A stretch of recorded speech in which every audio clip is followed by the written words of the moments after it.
அனைவருக்கும் வணக்கம். நாளை 5/1/2024 வெள்ளிக்கிழமை ஜோதிடப்படி share market Nifty bank Nifty எப்படி செயல்படும்?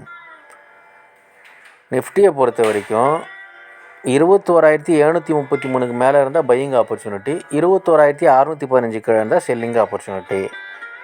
பேங்க் நிஃப்டியை பொறுத்த வரைக்கும் 48,369க்கு மேலே இருந்தால் பையிங் ஆப்பர்ச்சுனிட்டி, 48,033 கீழே இருந்தால் செல்லிங் ஆப்பர்ச்சுனிட்டி. ஸ்டாப் லாஸ் ஸ்ட்ரிக்டாக மெயின்டைன் பண்ணுங்கள். ஜோதிட ரீதியாக அப் ட்ரெண்டாக இருந்துட்டு சைட்வேஸாக மாறி டவுன் ட்ரெண்டாக இருந்துட்டு அப் ட்ரெண்டாக முடியும். டெக்னிக்கலி பார்த்தீங்கன்னா அப் ட்ரெண்டாக இருக்கும். ஜோதிட ரீதியாக சிறப்பாக வேலை செய்வதில் மகிழ்ச்சி. அஸ்ட்ரோ ஸ்ரீபாபா சேனலை லைக் பண்ணுங்கள், ஷேர் பண்ணுங்கள், சப்ஸ்கிரைப் பண்ணுங்கள். நல்லது நடந்து கொண்டு இருக்கிறது. ஓம் ரீங் வசி வசி, சகலரும் வசி, சர்வமும் வசி. நன்றி நன்றி நன்றி.